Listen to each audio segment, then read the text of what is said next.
Hello guys, once again welcome to my YouTube channel Knowledge Adda. तो आज के video में हम लोग डिस्कस करने वाले हैं कि बीएससी के बाद क्या करें। तो बीएससी के बाद आपके पास एक अच्छा ऑप्शन होता है, या तो आप बीएड कर सकते हैं या तो एमएससी कर सकते हैं, है ना। बट दोनों में हमको काफी ज्यादा कंफ्यूजन ये होता है कि पहले कौन सा करें, पहले बीएड करें कि पहले एमएससी करें। काफी सारे स्टूडेंट ने मुझे मैसेज करके भी पूछा हुआ था कि मैम हम लोग बहुत ज्यादा कंफ्यूज है कि हमको पहले क्या करना चाहिए या फिर बीएससी के बाद क्या करना चाहिए।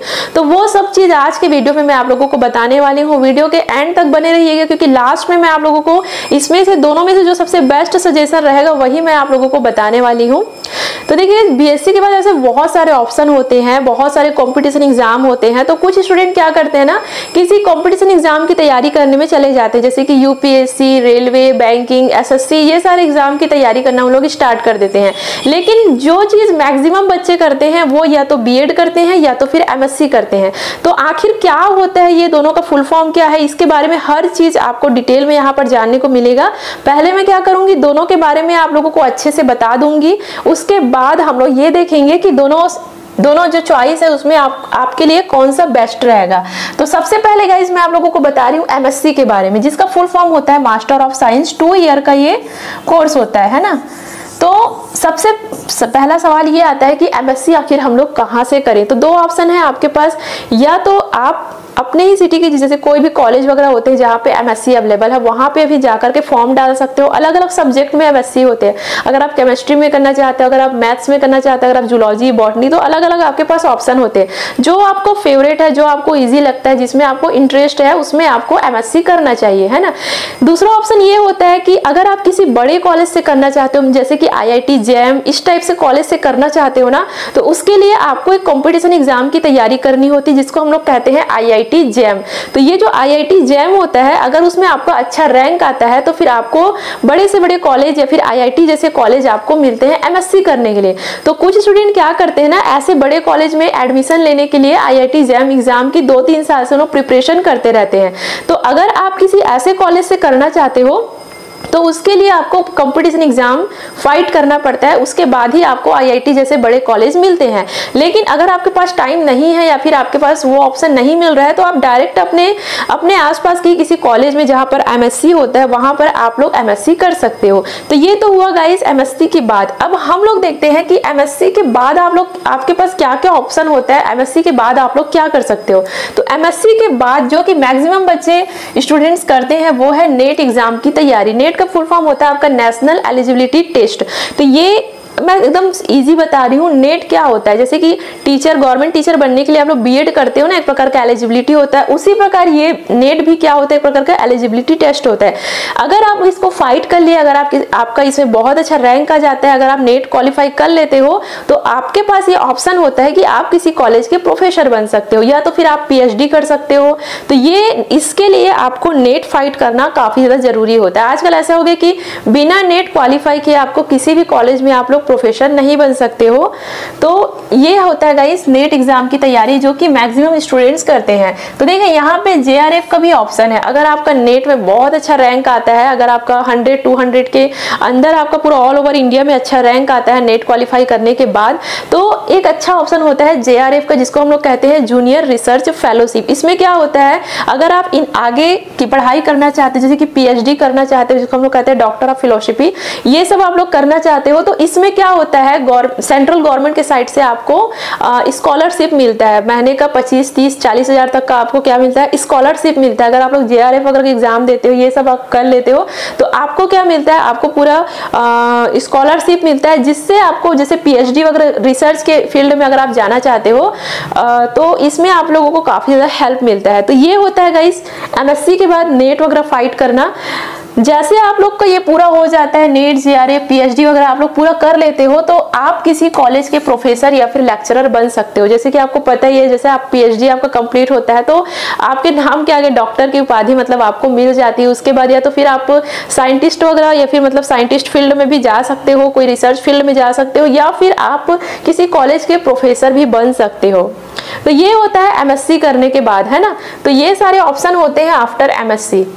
अब चलिए मैं आप लोगों को बीएड के बारे में भी बता देती हूँ, देन दोनों में हम लोग कंपैरिजन करेंगे, है ना। अब देखो, बीएड का फुल फॉर्म क्या होता है, बैचलर ऑफ एजुकेशन, जो कि अगेन ये भी क्या होता है, 2 ईयर का कोर्स होता है। तो ये जो बीएड होता है ना, वो क्यों करते हैं? सबसे पहली बात तो बीएड आखिर हम लोग क्यों करते हैं? तो बीएड इसलिए करते हैं ताकि आप किसी गवर्नमेंट स्कूल के टीचर बन सके। मैंने कहा ना, जैसे कॉलेज के लेक्चरर बनने के लिए आपको क्या करना पड़ेगा, कॉलेज के लेक्चरर बनने के लिए आपको नेट गेट ये सब एग्जाम की तैयारी करनी पड़ेगी। लेकिन अगर आप एक स्कूल के गवर्नमेंट टीचर बनना चाहते हो तो उसके लिए आपको बीएड करना अनिवार्य है। आजकल तो ऐसे हो गया कि अगर आप किसी प्राइवेट स्कूल में भी जाओगे ना, टीचिंग वगैरह के लिए अगर आप जॉब अप्लाई करोगे तो उसमें भी उन लोग बीएड मांगते हैं। मतलब आजकल बीएड हर जगह जरूरी हो गया है। सवाल ये आता है कि क्या बीएड हम लोग बीएससी के बाद ही कर सकते हैं? तो नहीं गाइस, बीएड आप 12th के बाद भी कर सकते हो। 4 ईयर का भी आजकल एक कोर्स निकल गया है जिसमें अगर आप बीएड करते हो ना तो आपको बीएससी भी क्या हो जाता है, साथ में हो जाता है। फिर आपको अलग से बीएससी नहीं करना पड़ता। तो 12th के बाद भी आप बीएड कर सकते हो, बीएससी के बाद भी आप बीएड कर सकते हो और इवन एमएससी के बाद भी आप बीएड कर सकते हो, है ना। तो देखो, जैसे आप बीएड कर लेते हो ना, उसके बाद आपको क्या करना पड़ता है, टेट एग्जाम की तैयारी करना पड़ता है। तो टेट एग्जाम वो एग्जाम होता है जिसके अकॉर्डिंग हम लोग गवर्नमेंट टीचर बनते हैं। और जो ये जो टेट एग्जाम है ना, वो 2 लेवल पे होता है। एक तो स्टेट लेवल पे होता है, मतलब राज्य स्तर पे होता है, और एक तो होता है सेंट्रल स्तर पर, जिसको हम लोग सी टेट और एस टेट कहते हैं, है ना। तो 2 टाइप का ये एग्जाम होता है। अगर आप लोग स्टेट वाला एग्जाम की तैयारी करना चाहते हो तो वो भी आपका टेट का ही एग्जाम होता है। तो जैसे आप लोग बीएड कर लेते हो तो आप टेट एग्जाम की तैयारी करते हो ताकि आप जब भी गवर्नमेंट वैकेंसी निकले तो आप एक गवर्नमेंट टीचर बन सके। ठीक है, तो देखिए इसमें क्या होता है ना, टीचर में 3 टाइप का ग्रेड होता है, ग्रेड 1, ग्रेड 2 और ग्रेड 3 टाइप के आप लोग टीचर यहाँ पर बन सकते हैं। अगर आप लोग बीएससी करने के बाद बीएड करोगे, ध्यान से सुनना, अगर आप लोग ग्रेजुएशन करने के बाद अगर आप लोग बीएड कर लेते हो तो आप जो है वो ग्रेड 2 या फिर ग्रेड 3 के टीचर ही बन सकते हो। जैसे कि यहाँ पे आप देख सकते हो, जैसे मान लो आप बीएड कर लिए, बीएससी के बाद बीएड कर लिए, तो आप केवल ग्रेड 2 और ग्रेड 3 के ही टीचर बन सकते हो। ग्रेड 3 के टीचर में क्या होता है, पहली से लेकर के 5वीं तक पढ़ाते हैं, और ग्रेड 2 के टीचर में क्या होता है, 8वीं या फिर 10वीं तक के ही बच्चों को इसमें पढ़ाते हैं। लेकिन अगर आपको ग्रेड 1 का टीचर बनना है, ग्रेड 1 के टीचर में क्या होते हैं, उन लोग 11-12 को पढ़ाते हैं।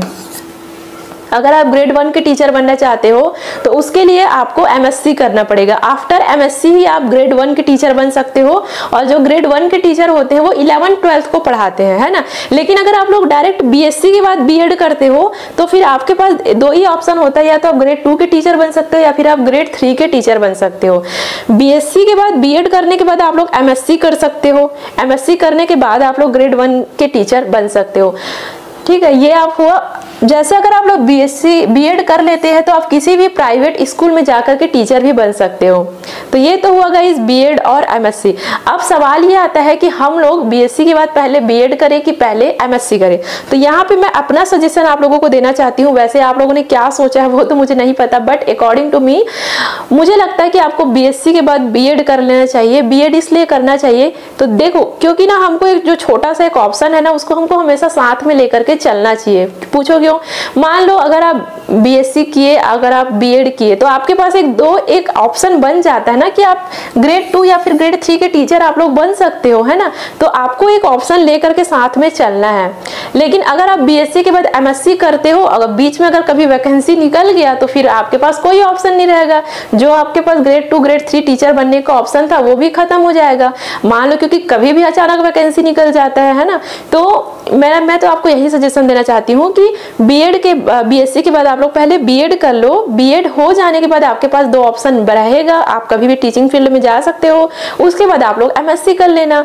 एमएससी करने के बाद अगर आप लोगों को जमता है टीचर, मतलब गवर्नमेंट टीचर, स्कूल टीचर आपको जमता है तो अच्छी बात है। लेकिन एमएससी करने के बाद आप लोग जो कॉलेज में अगर आपको लेक्चरर बनना है तो वो भी आप लोग साथ साथ एग्जाम की तैयारी कर सकते हो। तो इसमें क्या होता है ना, हमारा एक सेव रहता है, हमारा ऑप्शन सेव रहता है। ठीक है गाइस, तो ये था मेरा छोटा सा सजेशन।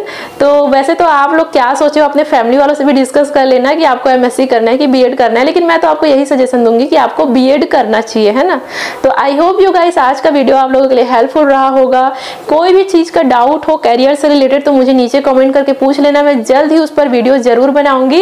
एंड आई होप आज का वीडियो आप लोगों को पसंद आया होगा। अगर आज का वीडियो अच्छा लगा होगा तो मेरे चैनल को सब्सक्राइब जरूर कीजिएगा, और आप मुझे इंस्टाग्राम में भी फॉलो कर सकते हैं। So thank you so much guys for watching this video.